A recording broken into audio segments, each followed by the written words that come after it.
En los textos más antiguos, Jesús no pidió creer sin experiencia. No habló de aceptar ideas ni de repetir fórmulas mentales. Habló de entrar, de ver y de permanecer. Esos verbos describen un estado interior concreto, no una opinión. Cuando ese estado aparece, el cuerpo se aquieta, la atención se unifica y la percepción cambia de forma verificable. No es simbólico ni metafórico.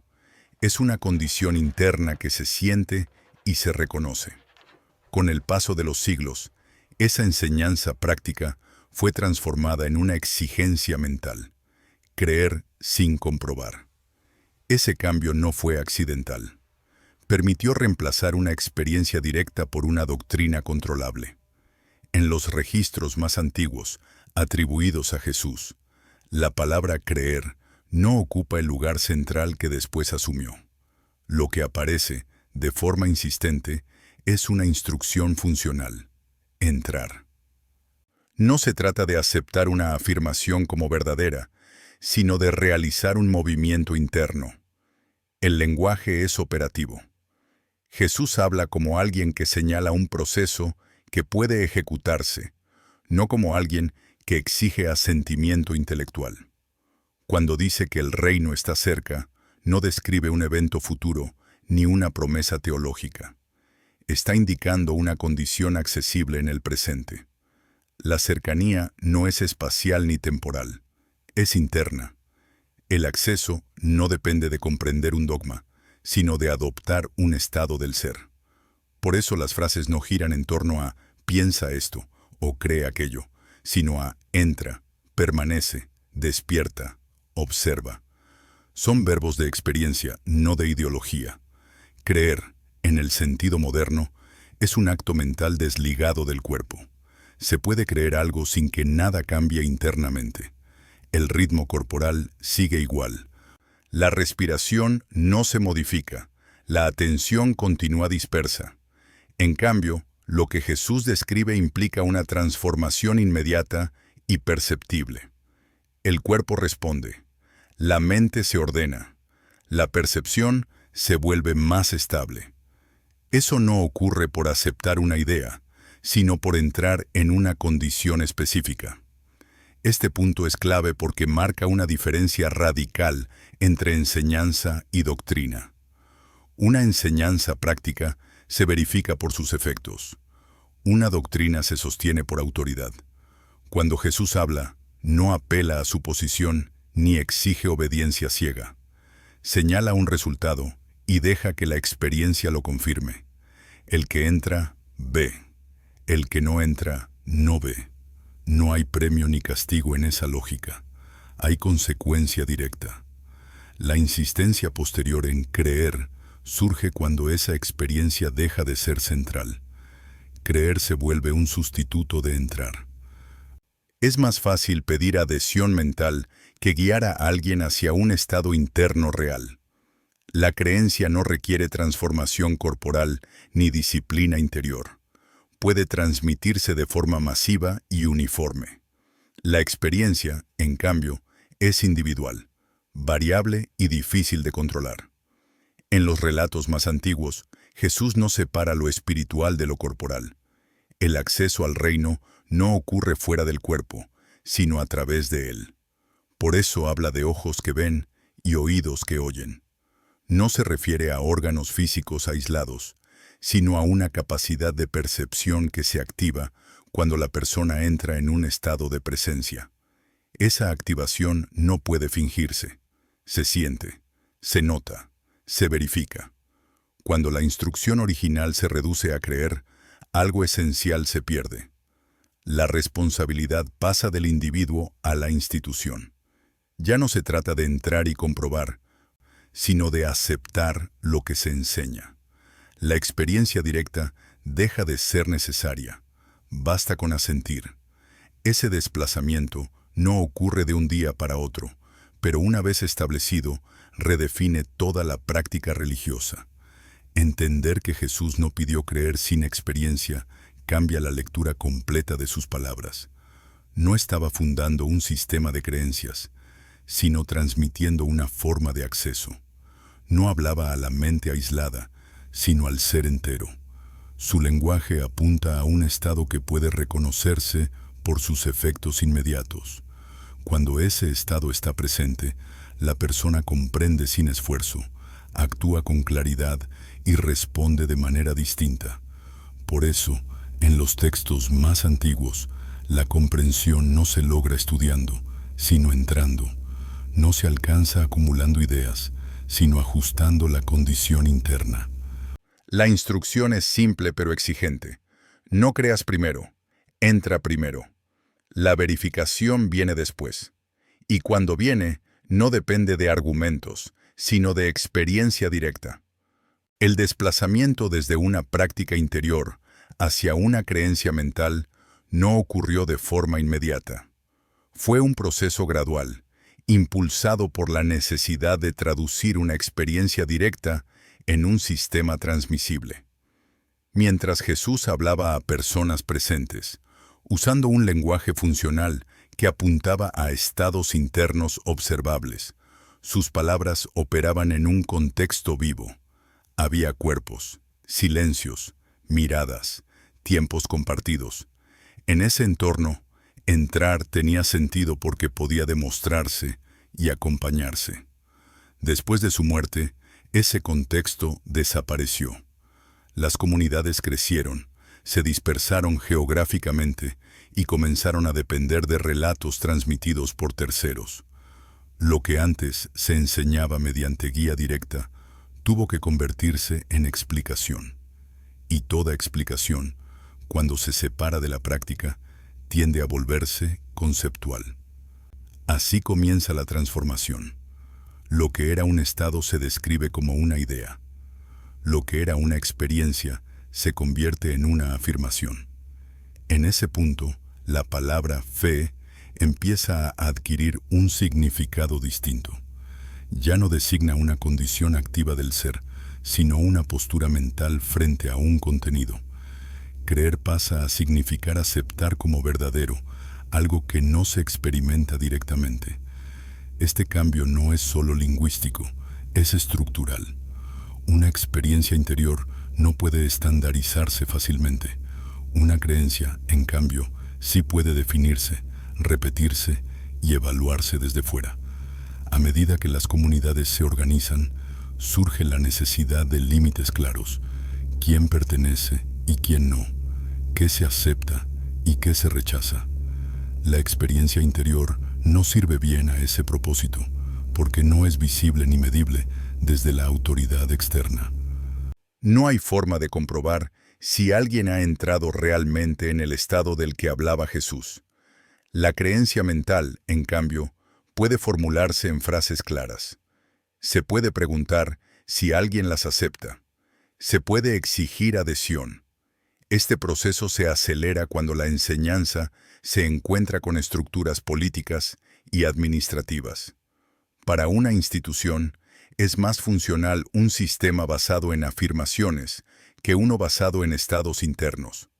Las afirmaciones pueden codificarse en credos. Los credos pueden enseñarse en masa.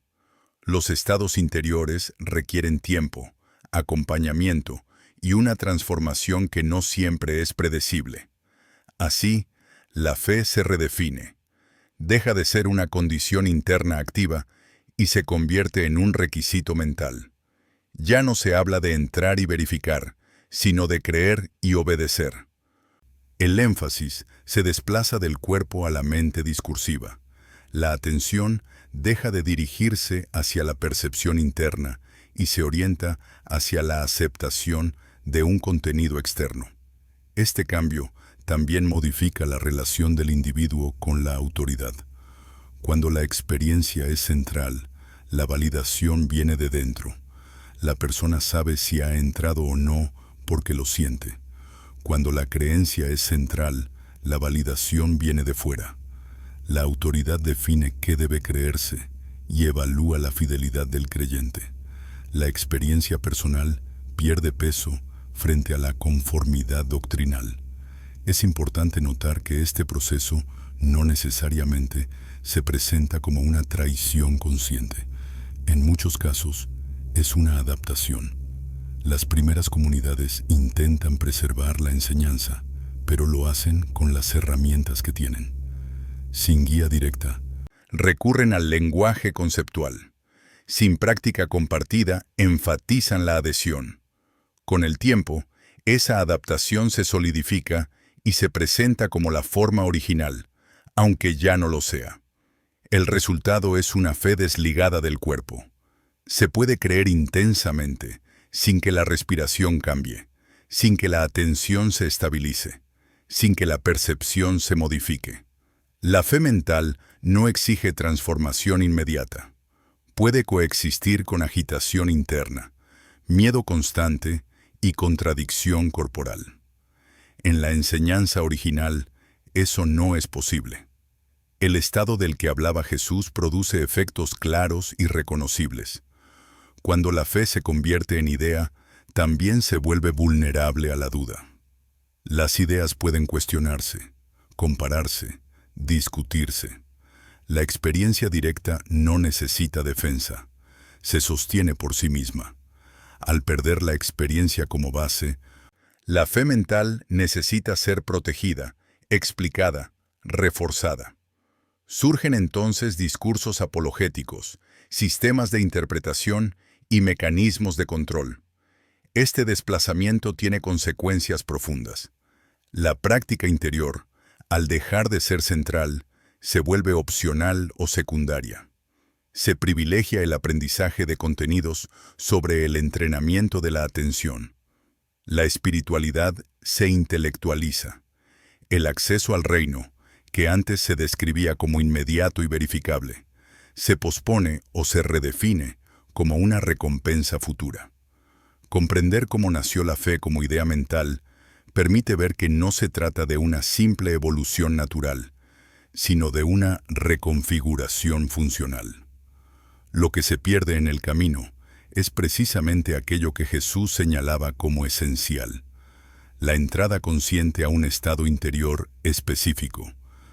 Cuando esa entrada deja de enseñarse, la creencia ocupa su lugar, y aunque ambas usan la misma palabra, no producen el mismo efecto. Este cambio prepara el terreno para todo lo que viene después. Una vez que la fe se entiende como aceptación mental, el cuerpo queda fuera del proceso. La experiencia directa deja de ser criterio, y la enseñanza original, centrada en entrar y ver, se transforma en un sistema donde creer es suficiente, incluso cuando nada cambia internamente. Cuando se examinan con cuidado las expresiones más antiguas atribuidas a Jesús, aparece un patrón constante. El lenguaje no describe opiniones, describe estados. Entrar, ver, permanecer y despertar no son metáforas ornamentales ni recursos poéticos. Son verbos funcionales que indican cambios en la forma de estar presente. No se refieren a pensar algo distinto, sino a habitar el cuerpo y la atención de otra manera. Ver, en este contexto, no significa aceptar una explicación. Significa percibir directamente. La percepción cambia cuando el estado interno cambia. La atención deja de estar fragmentada y se vuelve estable. El ruido mental disminuye. El cuerpo entra en una coherencia distinta. En ese momento, la persona no necesita que le convenzan de nada. Sabe porque percibe. Esa es la diferencia entre creer y ver. Por eso Jesús habla de personas que, teniendo ojos, no ven, y teniendo oídos, no oyen. No está acusando ignorancia intelectual. Está señalando una condición interna. Los órganos están ahí, pero la capacidad de percibir está inactiva. La activación no ocurre por información adicional, sino por un ajuste del estado del ser. Cuando ese ajuste se produce, la percepción se abre sin esfuerzo. Entrar implica un movimiento consciente hacia ese estado. No es automático ni pasivo. Requiere una disposición específica. El lenguaje sugiere un umbral. Se está fuera y luego se está dentro. Ese paso no se da en el pensamiento abstracto, sino en la experiencia corporal. El cuerpo participa activamente. La respiración se regula. La tensión disminuye. La atención se recoge. Permanecer indica estabilidad. No basta con un destello momentáneo. El estado puede aparecer y desaparecer si no se sostiene. Por eso Jesús no solo habla de entrar, sino de permanecer. Permanecer implica práctica, implica reconocer el estado cuando aparece y no abandonarlo inmediatamente. Esto vuelve a confirmar que no se trata de una creencia. Las creencias no requieren permanencia, los estados sí. En este marco, el reino no es un lugar ni una institución. Es una condición de percepción. Cuando se entra en ese estado, la relación con la realidad cambia. Las respuestas son distintas. Las decisiones se simplifican. La persona actúa desde una claridad que no depende del análisis constante. Eso es lo que hace que el estado sea reconocible. No se define por lo que se piensa, sino por cómo se responde. Este lenguaje resulta incómodo para una estructura basada en creencias, porque no se puede imponer. Nadie puede obligar a otro a entrar en un estado interno real. Se puede exigir que repita palabras, que asienta doctrinas, que participe en rituales externos. Pero el estado del ser no responde a órdenes externas. Requiere una acción interior voluntaria y consciente. Al reducir entrar y ver a metáforas, se pierde su carácter práctico. Se vuelven figuras de lenguaje que ya no exigen transformación, pero en su uso original apuntan a algo preciso. Jesús no habla en abstracto. Describe una experiencia que él considera accesible y verificable. No la presenta como un privilegio reservado a unos pocos, sino como una posibilidad abierta, siempre que se cumplan las condiciones internas. Esas condiciones no son morales en el sentido habitual. No se trata de cumplir normas externas, sino de adoptar una disposición interna. La simplicidad, el silencio interior y la atención unificada aparecen como requisitos implícitos. Cuando la mente está saturada de ruido y el cuerpo en tensión constante, el estado no aparece. Cuando la persona se aquieta, el acceso se abre. Esto explica por qué muchas personas escuchaban a Jesús y no comprendían, mientras otras captaban de inmediato lo que decía. No era una cuestión de inteligencia ni de formación. Era una diferencia de estado. El mismo mensaje produce efectos distintos según la condición interna del oyente. Esa idea resulta difícil de aceptar desde una lógica doctrinal, pero encaja perfectamente con una enseñanza basada en estados del ser. Al entender entrar y ver como descripciones de estados, la enseñanza recupera su coherencia. No hay contradicción entre palabras y efectos. Lo que se promete se cumple cuando el estado aparece. Y cuando no aparece, no hay comprensión, por más que se repitan las palabras. La clave no está en creer mejor, sino en estar de otra manera. Este enfoque también devuelve responsabilidad al individuo. Nadie puede entrar por otro. Nadie puede ver en lugar de otro. La enseñanza no se delega ni se hereda. Se practica, se verifica en primera persona. Y esa verificación ocurre en el cuerpo, en la atención y en la percepción directa, no en la aceptación mental de una idea. Así, entrar y ver no son expresiones vagas, son instrucciones precisas, aunque exigentes. Señalan un camino interior que no depende de intermediarios. Cuando se entienden de este modo, las palabras de Jesús dejan de ser enigmáticas y se vuelven sorprendentemente prácticas. El reino no se cree, se entra, y al entrar, se ve.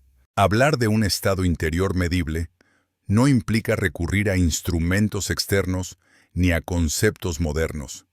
Significa que el estado del que hablaba Jesús produce señales claras y reconocibles en la experiencia directa.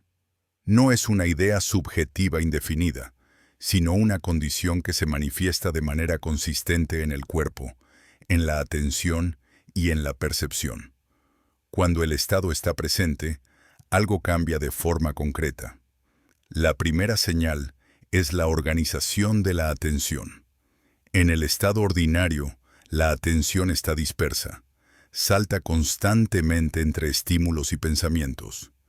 En el estado interior al que Jesús apunta, la atención se unifica, no se fuerza, se recoge. La persona no tiene que luchar contra la mente, simplemente deja de seguir cada impulso. Este cambio es evidente para quien lo experimenta.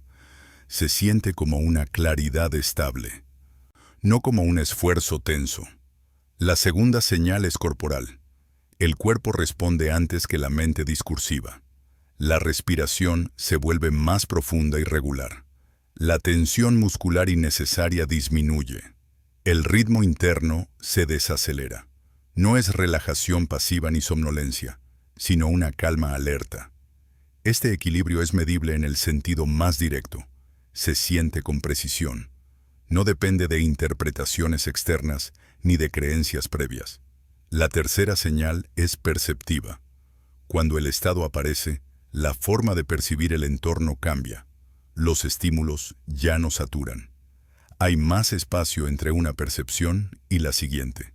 Las reacciones automáticas se reducen. Esto no significa indiferencia, sino una respuesta más limpia. La persona percibe sin quedar arrastrada por cada estímulo. Esta diferencia es tan clara que resulta difícil confundirla con un simple cambio de opinión. Estas señales hacen que el estado sea verificable. No se trata de sentirse espiritual ni de adoptar una identidad religiosa. El estado no se sostiene por la narrativa personal, sino por sus efectos. Si la atención sigue fragmentada, el cuerpo tenso y la percepción reactiva, el estado no está presente, por más que la persona diga creer. La verificación no admite autoengaño prolongado. Jesús utiliza este tipo de verificación implícita cuando habla de frutos. No se refiere a resultados externos espectaculares, sino a consecuencias naturales del estado. Cuando el estado interior cambia, las acciones cambian. La manera de hablar, de decidir y de responder se vuelve más coherente. Esa coherencia no se fabrica mentalmente. Emerge cuando la condición interna es estable. La medibilidad del estado también explica por qué no puede transmitirse solo con palabras. Las palabras pueden señalar, pero no producir el estado por sí mismas. Se requiere una práctica que involucre el cuerpo y la atención. Por eso, en los relatos, Jesús no se limita a explicar. Acompaña, observa, corrige.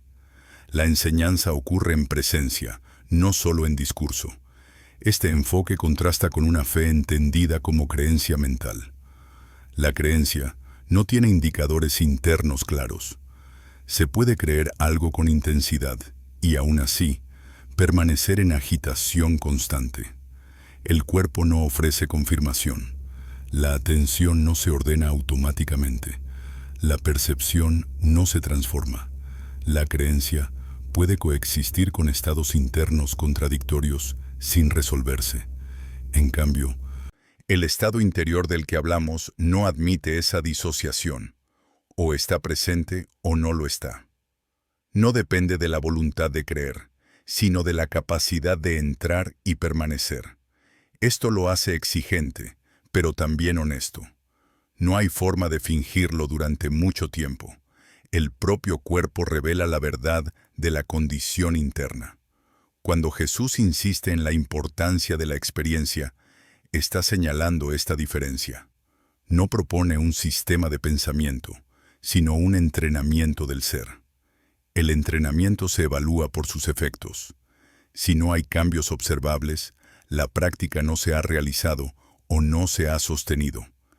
Esta lógica es sencilla, pero rompe con la comodidad de la creencia sin transformación. Llamar a este estado medible no lo reduce ni lo banaliza.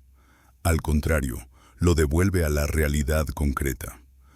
La espiritualidad deja de ser un asunto abstracto y se convierte en una cuestión de condición interna. El cuerpo deja de ser un obstáculo y se vuelve un indicador. La atención deja de ser un problema y se convierte en una herramienta. Esta forma de entender la enseñanza de Jesús explica por qué sus palabras resultan tan diferentes cuando se leen desde la experiencia en lugar de desde la doctrina. No hablan de aceptar algo, sino de entrar en una condición específica. Y esa condición, una vez presente, se reconoce sin necesidad de argumentos, se siente, se verifica, se mide en la propia experiencia. Así, el estado interior no es una creencia privada ni una emoción pasajera. Es una configuración concreta del ser. Cuando aparece, reorganiza la relación entre cuerpo, atención y percepción. Esa reorganización es lo que Jesús señala una y otra vez, aunque más tarde haya sido traducida a un lenguaje que perdió su precisión original. En la enseñanza original atribuida a Jesús, el cuerpo no es un elemento secundario ni un simple vehículo pasivo. Es el primer indicador de que el estado interior ha cambiado. Antes de que la mente formule una explicación, el cuerpo ya ha respondido. Esta respuesta no es simbólica ni cultural, es inmediata y concreta. Cuando el estado interior al que Jesús apunta aparece, el cuerpo entra en una organización distinta.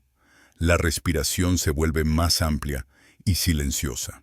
El pecho deja de estar contraído. El abdomen se relaja sin colapsar. La postura se sostiene sin rigidez. Estos cambios no se producen porque alguien los ordene mentalmente, sino porque el sistema completo entra en coherencia. El cuerpo reconoce el estado antes de que la mente lo nombre. Esto es importante porque elimina la posibilidad de confundir creencia con experiencia. La mente puede convencerse de muchas cosas. Puede aceptar doctrinas, repetir afirmaciones y construir narrativas espirituales complejas. El cuerpo, en cambio, no responde a la ficción prolongada. Si el estado no está presente, la tensión persiste. La respiración sigue fragmentada.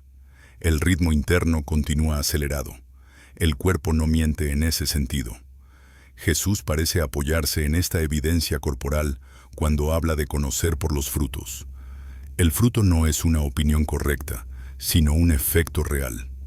El cuerpo más ordenado es uno de esos efectos, no como resultado moral, sino como consecuencia natural. Cuando la atención deja de dispersarse, el cuerpo ya no necesita sostener una alerta constante. Al disminuir la fragmentación interna, la atención pierde su función. En muchos relatos, las transformaciones ocurren sin largos discursos previos. A veces basta una indicación breve, una presencia silenciosa, un gesto. Esto solo tiene sentido si el cuerpo es el lugar donde la enseñanza se confirma. No se trata de comprender intelectualmente qué hacer, sino de permitir que el cuerpo entre en la condición adecuada. Una vez ahí, la respuesta surge. Este enfoque contrasta con una espiritualidad que ignora o desconfía del cuerpo. Cuando la enseñanza se reduce a creencias, el cuerpo suele quedar excluido o incluso reprimido. Se le pide obediencia, pero no se le reconoce como fuente de información. En la enseñanza original ocurre lo contrario. El cuerpo informa con precisión si la persona ha entrado o no en el estado correcto. La atención corporal también juega un papel central, no como análisis constante de sensaciones, sino como presencia consciente. Estar en el cuerpo no significa pensar sobre él, sino sentirlo desde dentro. Esa sensación interna continua es una de las bases del estado que Jesús describe. Sin ella, la atención se pierde en el ruido mental y el estado no se estabiliza. Por eso, cuando se habla de vigilar, de estar despierto o de permanecer atento, No se está apelando a una vigilancia ansiosa. Se está señalando una forma de presencia encarnada. El cuerpo se convierte en ancla. Cada vez que la mente se dispersa, la sensación corporal permite regresar. Este movimiento es simple, pero requiere práctica. No se logra por creer que es importante, sino por hacerlo. El cuerpo también marca los límites. Si la persona intenta forzar el estado, aparecen señales claras: rigidez, contención excesiva, fatiga. Esto indica que la entrada no es auténtica, sino un esfuerzo mental. El estado del que habla Jesús no se fuerza, se permite. El cuerpo distingue con claridad entre una calma real y una supresión artificial. Al reconocer al cuerpo como indicador directo, la enseñanza recupera su carácter práctico. Ya no depende de interpretaciones externas ni de validación institucional. Cada persona puede comprobar en sí misma si el estado está presente. No hace falta comparar experiencias ni buscar aprobación. El cuerpo muestra la diferencia. Este enfoque también explica por qué la enseñanza no se transmite bien solo por textos. El texto puede señalar, pero no puede ajustar la atención corporal del lector. Sin práctica, las palabras se quedan en la mente. Con práctica, el cuerpo confirma lo que las palabras apuntan. Jesús parece haber enseñado desde esta comprensión, señalando, acompañando y permitiendo que la experiencia haga el resto.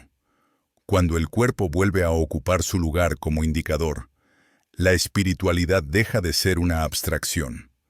Se convierte en algo verificable, íntimo y honesto. No hay que creer que se ha entrado en el estado correcto. El cuerpo lo sabe. Y cuando lo sabe, la mente puede descansar, porque ya no necesita sostener una creencia para sentirse segura. Los relatos de curaciones atribuidas a Jesús adquieren un sentido distinto cuando se leen desde la lógica del estado interior y no desde la creencia mental. En ellos, el énfasis no está puesto en la aceptación de una doctrina, sino en una condición previa que permite que algo ocurra. Antes del cambio físico, hay un cambio interno. Antes del efecto visible, hay una reorganización del ser.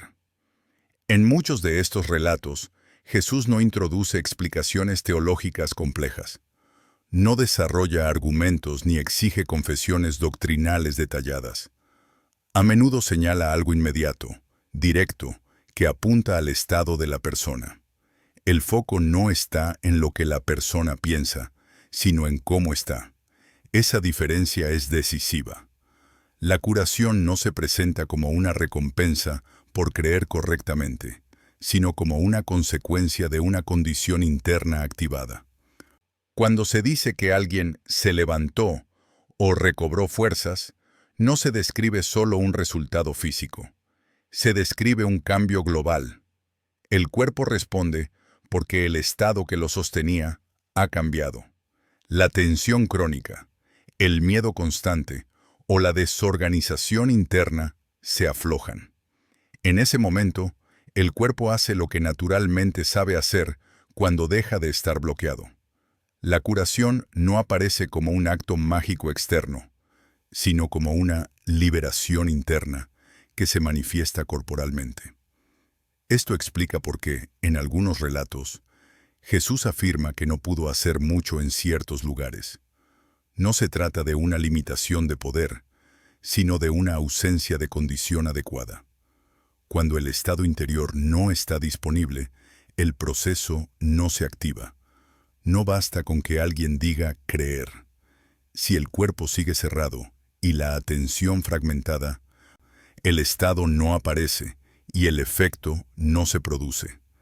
En este contexto, las curaciones funcionan como evidencias narrativas de que el estado interior tiene consecuencias reales.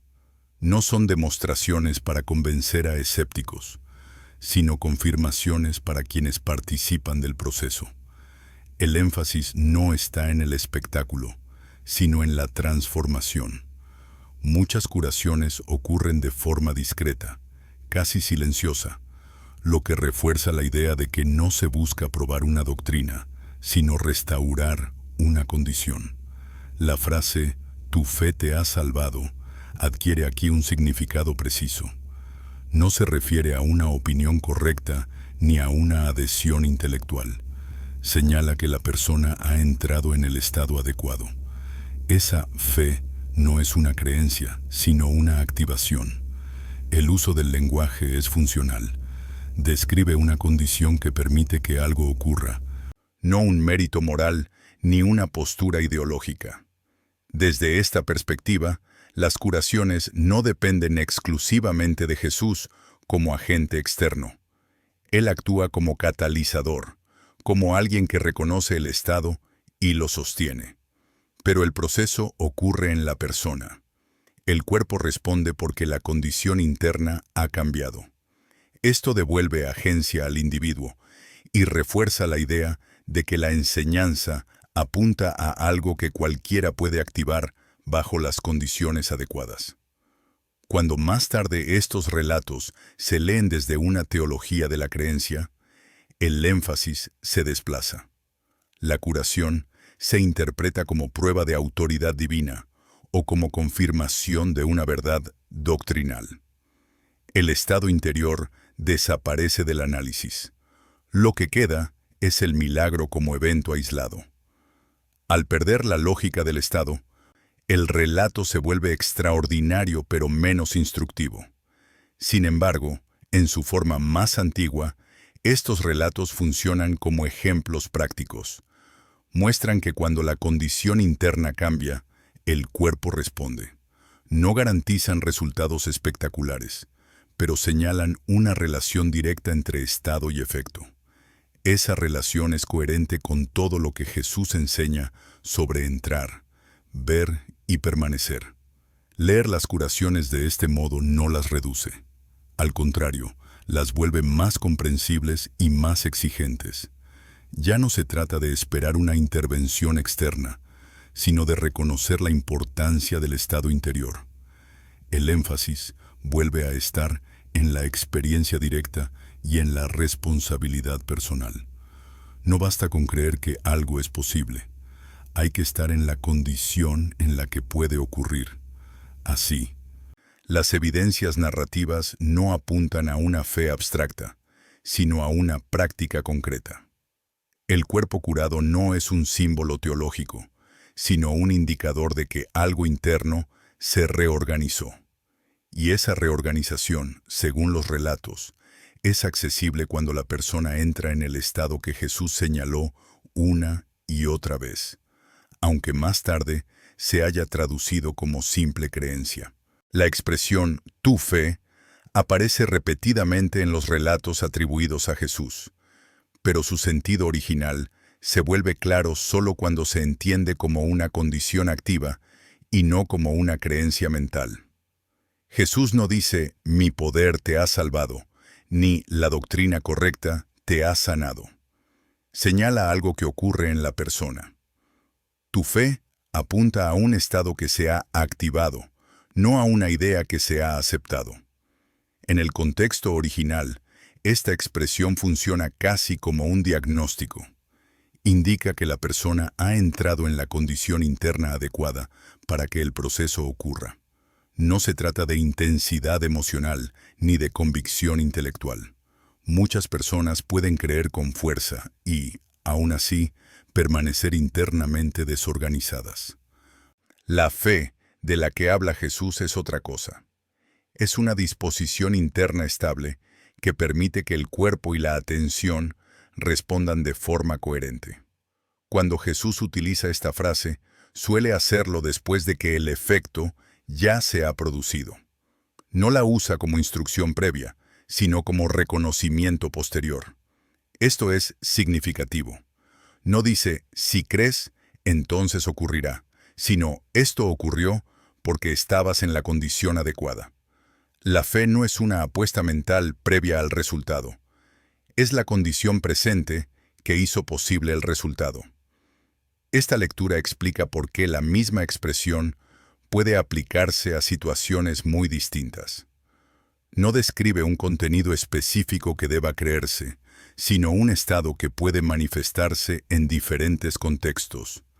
La condición activa es la misma, aunque el resultado visible cambie.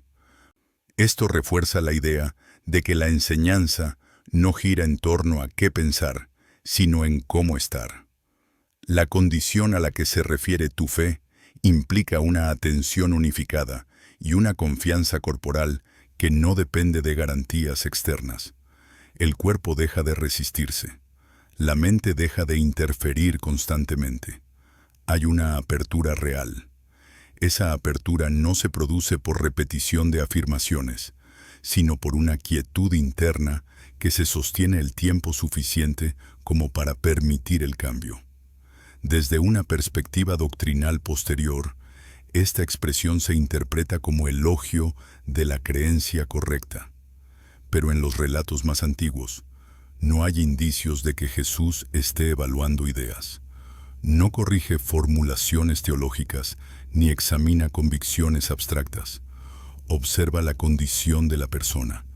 Cuando la condición está presente, lo reconoce. Cuando no lo está, lo señala también, a veces con dureza. Esta forma de hablar resulta incómoda para un sistema basado en normas y creencias porque no permite simulación. No basta con decir que se cree. La condición activa se nota. Se manifiesta en la postura, en la respiración, en la forma de responder. Jesús parece leer ese estado con facilidad y actuar en consecuencia. Por eso sus palabras suelen ser breves y precisas. No necesita convencer. Reconoce. Entender tu fe como condición activa también explica por qué no siempre produce los mismos efectos. No hay una fórmula automática. La condición puede aparecer y desaparecer.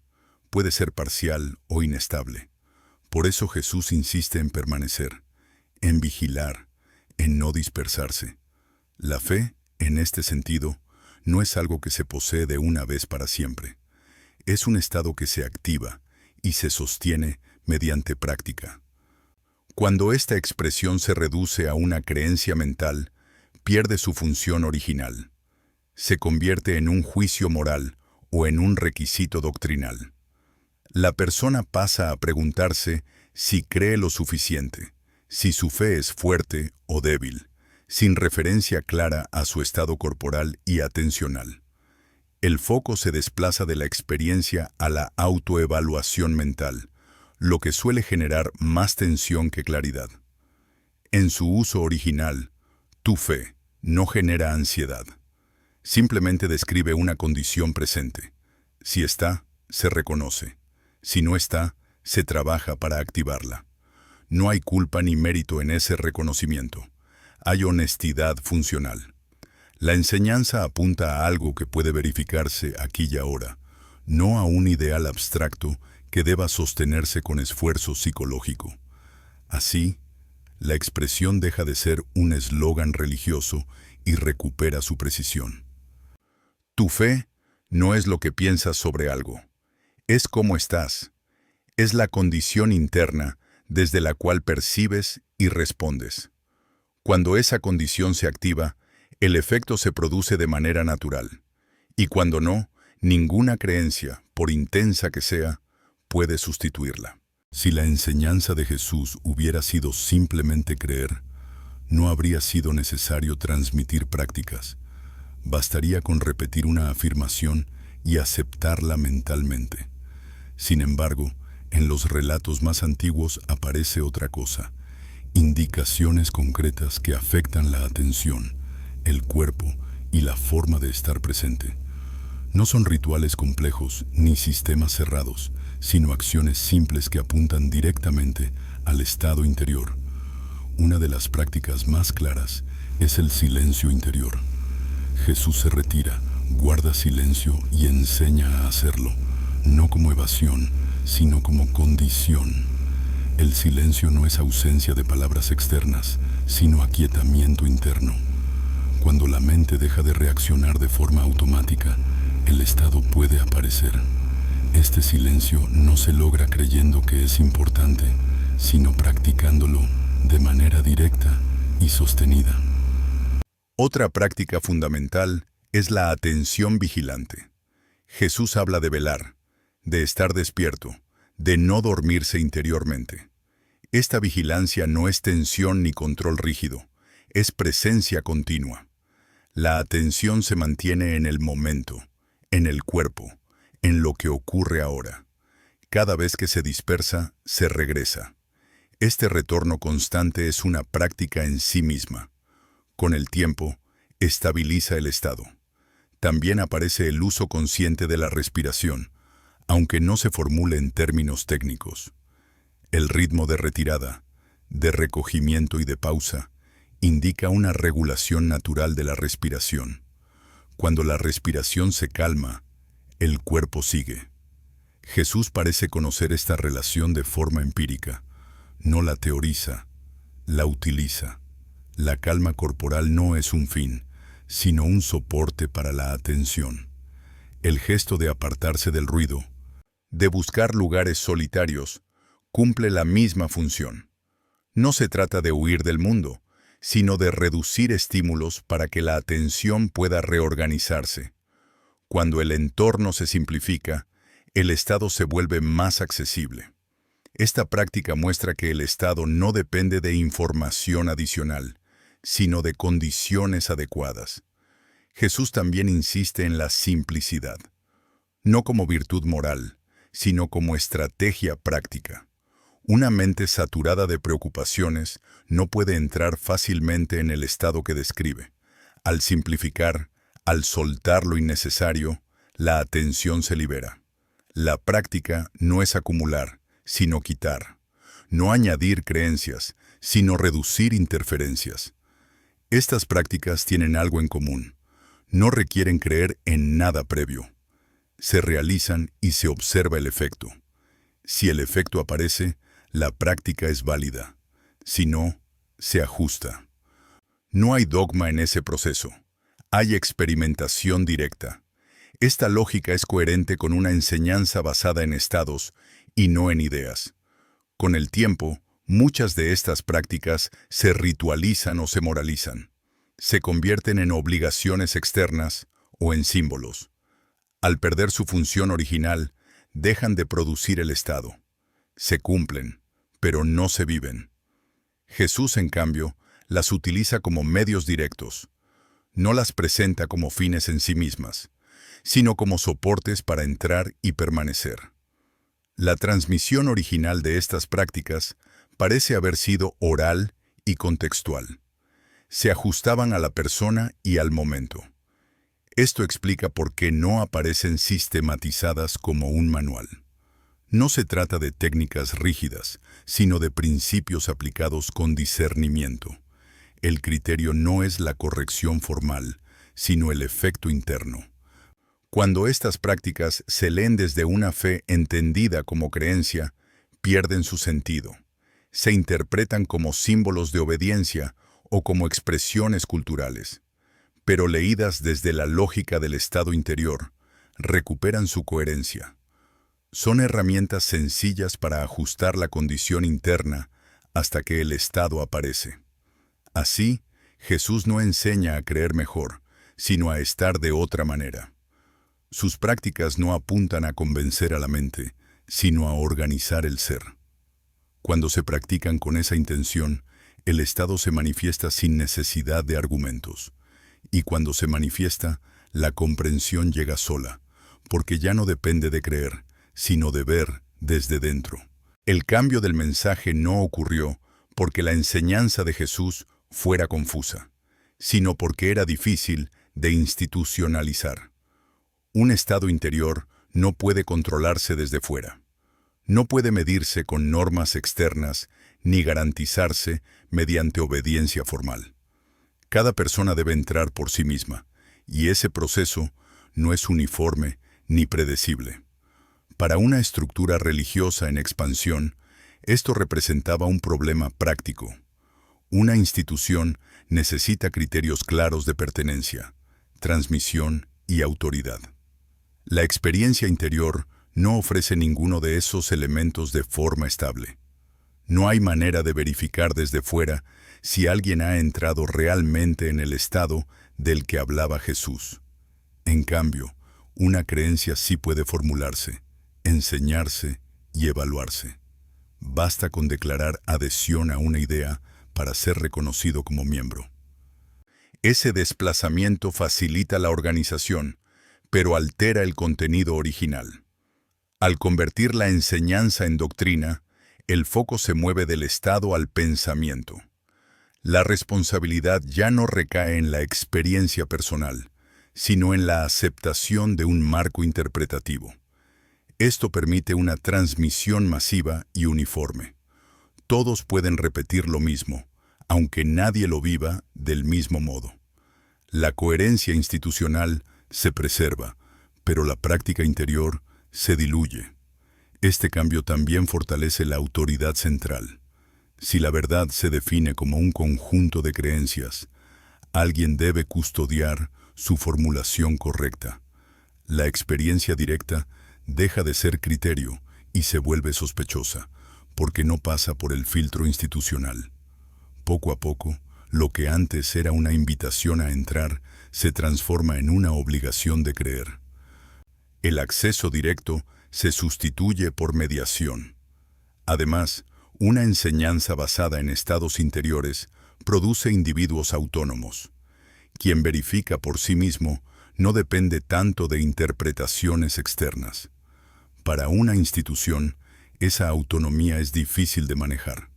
Una doctrina, en cambio, crea dependencia. El creyente necesita guía constante para saber qué pensar y cómo interpretar su experiencia. El cambio del mensaje responde, en parte, a esta necesidad de control. Con el tiempo, la reinterpretación se normaliza.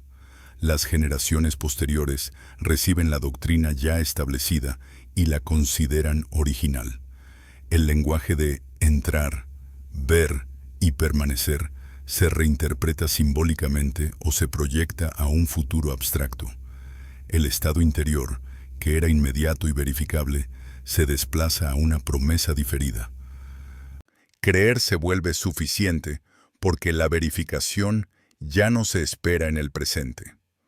Este proceso no elimina por completo la enseñanza original, pero la oculta bajo capas de interpretación.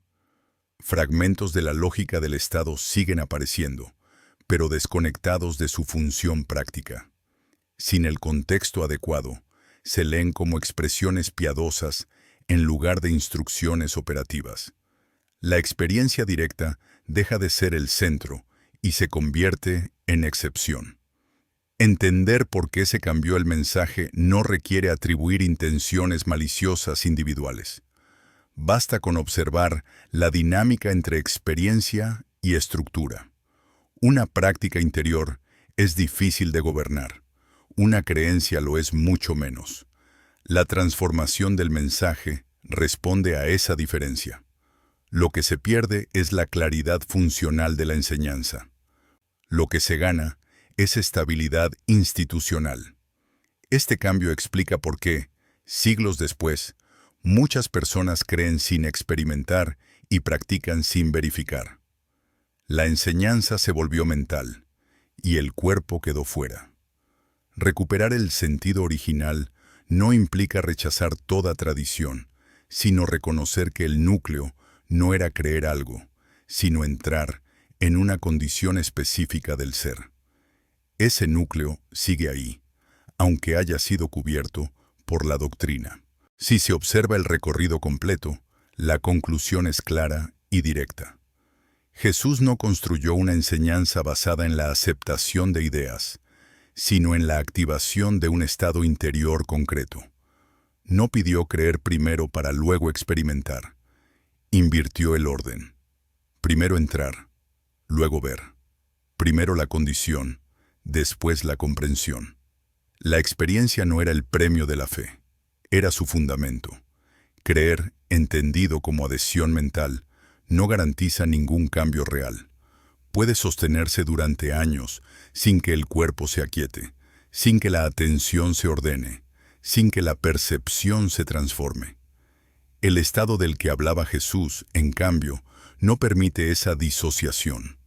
Cuando aparece, algo se reorganiza de inmediato. El cuerpo lo muestra. La mente se simplifica. La forma de responder cambia. Por eso su lenguaje es tan insistente en la acción interior. Entrar no es una metáfora cómoda. Es una instrucción exigente. Implica asumir responsabilidad directa sobre la propia condición interna. Nadie puede hacerlo por otro. Ninguna institución puede sustituir ese paso. Se puede enseñar a creer, pero no se puede imponer un estado del ser. Ese límite explica por qué el mensaje original fue transformado. Cuando la práctica se sustituye por doctrina, el riesgo disminuye, pero también lo hace la verdad vivida. La fe se vuelve segura porque ya no exige verificación. Basta con aceptar. Sin embargo, algo esencial se pierde en ese intercambio. La enseñanza deja de ser una experiencia presente y se convierte en una promesa o en una idea que debe defenderse.